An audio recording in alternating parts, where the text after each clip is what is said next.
तो माँ यहाँ पे सो गई थी आगे उसके, और रोने लग गई थी कि मैं तेरे को जाने नहीं दूंगी, यहीं रहे। तब ये बोल के गया था कि माँ मैं यहाँ रहूँगा ना तो भी लोग मेरे को मार देंगे। सर हमारे कोई परिवार वाला नहीं आता है घर पे, ना कोई पड़ोसी आता है। राष्ट्रीय राजपूत करणी सेना के अध्यक्ष सुखदेव सिंह गोगामेडी की हत्या में शामिल गैंगस्टर रोहित गोदारा का बड़ा भाई हनुमान स्वामी पहली बार कैमरे के सामने आया है और फूट फूट कर रोने लगा। हनुमान स्वामी ने कहा है कि ऐसे अपराधियों का अंत तो यही है कि पुलिस की गोली या सामने वाले की गोली है, सबका अंत गोली ही है, चाहे कोई भी गैंगस्टर हो। मैं तो यही कहूँगा भाई कि सरेंडर कर दे। अगर न्यूज देख रहा है तो यही कहूँगा कि निर्दोषों को मारना बंद कर दे। रोहित गोदारा के भाई हनुमान स्वामी ने कहा है कि मुझे व्हाट्सएप के जरिए जानकारी मिली थी कि गोगाजी की हत्या हुई है।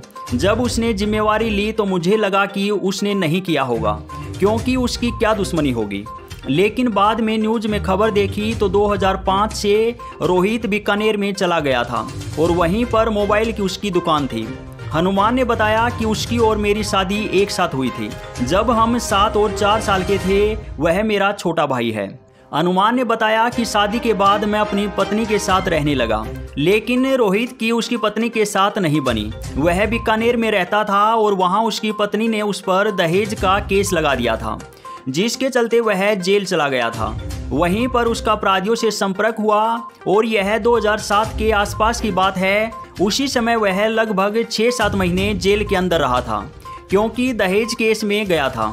उसके बाद उसका पत्नी से डिवोर्स हो गया और फिर वह बीकानेर में ही सुभाषपुरा इलाके में रहता था। रोहित यहाँ पर वर्ष 2005 के बाद से नहीं आया। सभी घर वाले चाहते थे कि वह अपनी पत्नी के साथ रहे और अपना परिवार संभाले, क्योंकि समाज में उसके कामों से नाम खराब हो रहा था। इसी वजह से उसकी पत्नी से भी नहीं बनी और घर वालों से भी वह दूर हो गया। हनुमान ने बताया कि हमने वर्ष 2010 के आसपास से उसे घर से निकाल दिया था। हम उसे समझाना चाहते थे कि उसका परिवार बनता तो बच्चे होते, और फिर हमने यही बोला कि तू अपना काम कर, हम अपना काम करते हैं। उन्होंने बताया कि वह अपराधियों के साथ रहने लगा और छोटे मोटे अपराधों के चलते जेल में जाता रहा। कभी किसी को थप्पड़ मार देना, कभी किसी की प्रॉपर्टी लेना, और इसी वजह से उसका जेल में आना जाना लगा रहता है। रोहित गोदारा के बड़े भाई ने बताया कि हमने वर्ष 2010 में उसे जमीन जायदाद से बेदखल कर दिया था।